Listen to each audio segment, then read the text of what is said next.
Jai Shri Ram. You may have seen in the last few months that PETA, the animal rights extremist organization, was attacking Amul dairy. Right? They're saying that Amul and probably other dairy manufacturers should switch to making almond milk and these kinds of vegan plant-based milks because the milk industry is bad for cows, so on and so forth. And I had previously made a video about how our idea of vegetarianism shouldn't be kind of confused with this modern Western idea of veganism and how they're different and why we shouldn't really be joining hands with these people. But I also wanted to make this video to point out something else that's very important on this issue, which is that our idea of vegetarianism from our culture is very natural. And what I mean by natural is if you think about living on a farm prior to the invention of like tractors and other kinds of machinery that you can use to plow fields, how are you going to plow a field? You'd use, an ox or, maybe a male water buffalo or some kind of strong male livestock animal in order to hitch your plow to in order to plow fields, right? This is a very common thing. Of course, some people that were poor could only afford a donkey. Some people could afford nothing and had to plow the fields themselves and so on. But this is a very, very common, widespread thing that we all know about, not only in India, but globally. And it's one of the things that really drove people to become civilized was the domestication of animals used as livestock in order to help plow fields for agriculture, right? Now, if you're a vegetarian, you don't have any way of getting eggs, right? If you live in a vegetarian society, then nobody is going to be raising chickens in order to provide eggs for people, right? If all the people in the society are vegetarian, they're not going to have chickens. It's only that we have this modern idea of kind of people who are otherwise vegetarian but eat eggs. Because most people are not vegetarian, so there's lots of chickens being raised and they're producing lots of eggs. Therefore, this kind of thing exists, right? But if you lived, say, in a self-sustaining village that was totally vegetarian, nobody would think that you need to raise chickens that you don't eat just in order to get their eggs that you're going to eat, right? So that's a very natural thing. And again, you have the male livestock animals in order to plow fields, right? Now, the female livestock animals, if you don't use that dairy, then they're just kind of living and not really contributing anything to society other than using their dung for fertilizer or whatever the case may be, or fuel. You can use that, but other than that, they're not contributing a whole lot, which we have. That did exist in much of the world too. If you look at East Asia, they never had a tradition of drinking dairy or consuming dairy products, even though they also used bovines for plowing fields and things of that nature. But it's another way to get more nutrients out of your food and get have another way in order to utilize this animal that's beneficial for the society, right? And this is where I think that, or this is one of the areas in which modern vegans don't really understand that human values come from the society that you live in. They don't come from the sky being implanted into people's brains.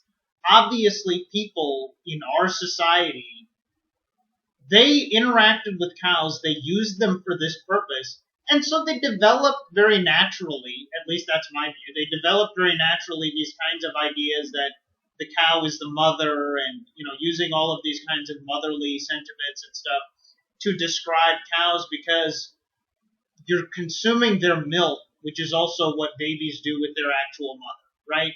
You're interacting with this animal in a kind of mother-child relationship, at least in that kind of a sense. And so you develop the sentiment that the cow is a mother, right? Gomata. It's not like people read this in some text and thought, we need to cultivate this kind of a feeling towards cows because, it says so in this text that this is an unkillable animal and this is the Bhagavata Purana says this is a mother like, the queen and your mother and many other things that it lists, right? Obviously, that's not how. I mean, Indian culture was always an oral culture. Really, every culture throughout world history prior to 500 years ago were all oral cultures. I mean, the idea that you're going to gain your basic values that you see the world through from books is a very new idea in human society, right? And that brings me to a follow-up point, which is that if you ever interact with these vegans, these pro-PETA people, these people that, they wear fake, like, things, instead of leather belts and leather shoes, they wear things made out of fake leather. If you've ever interacted with these people, you'd find out that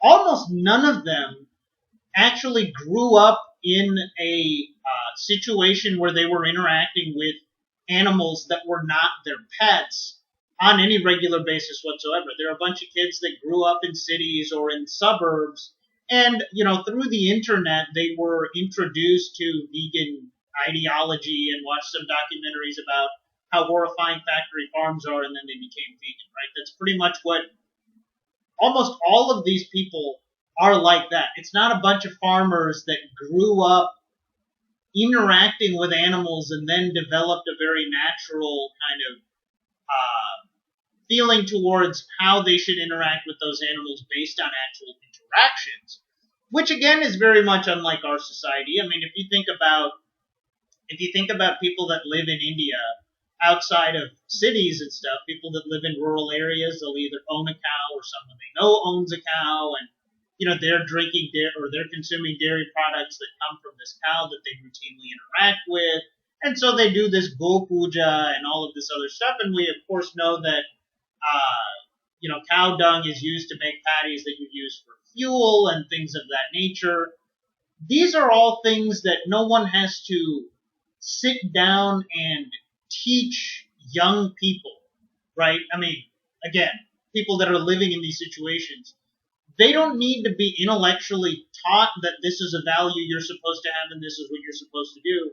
They're imbibing it and living it in their normal lifestyle all the time, whereas for these modern vegans, these are people that are, I'm making a generalization, and whenever I make generalizations, people will say, oh, here is this tiny exception to the rule, therefore the rule doesn't make sense. The rule is true. Go look at the world, interact with people, look at their media, read about their organizations. It's very extraordinarily clear that that is the case.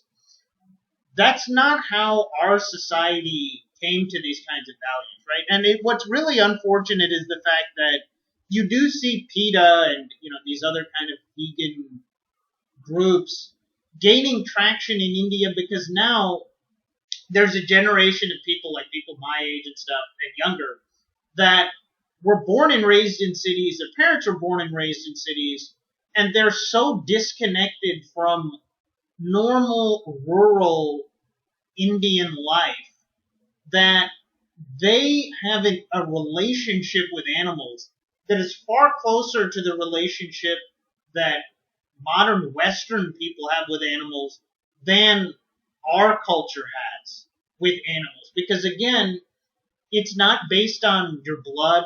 It's not based on even your religion in the sense of what you believe in and what you practice as far as rituals. It's based on a worldview that's mostly gleaned from your normal lifestyle. And if your normal lifestyle doesn't involve milking cows, churning milk into butter, interacting with a real cow, using cow dung as fuel, all of these kinds of things, then naturally some portion of that population is going to fall victim to this kind of ideology. And I think in India, it's much more so because even among this disconnected group of people, because vegetarianism is so widespread in Indian society, there is an underlying idea that people should not eat meat, which makes people much more amenable to veganism than, say, people here in the Western world where vegetarianism is something that's really only practiced by Indians and then a bunch of hippie, vegan, weird, liberal people, right? because of the fact that it's vegetarianism is ingrained in our culture, there's also going to be a greater interest in veganism once people are disconnected from the normal way that people interact with cows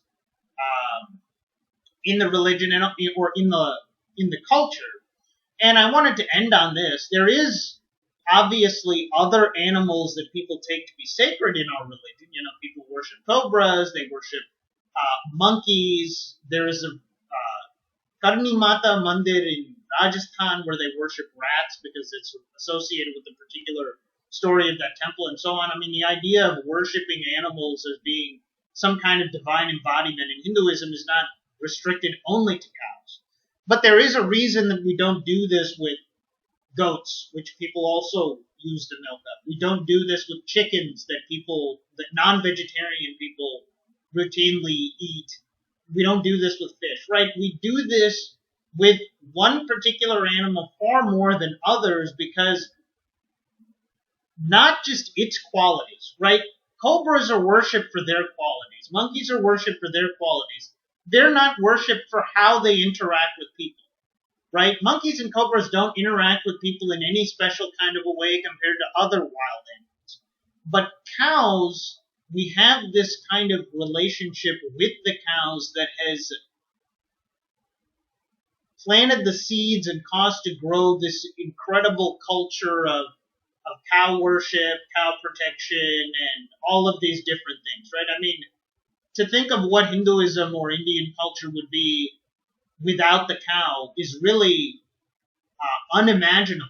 But if you look at Chinese culture, for example, other than eating beef and using bovines to plow fields, it's not something that's important to their culture. Even though, again, you know, you have a very large civilization, large population, large landmass, agricultural society, all of those things are similar between China and India.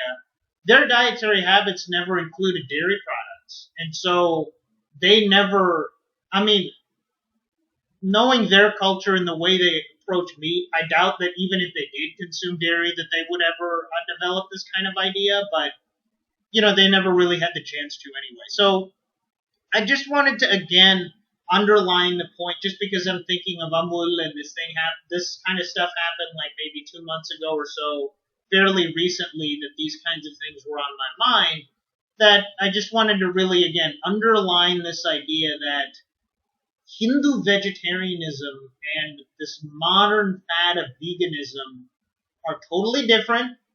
They're not our allies. We're not their allies.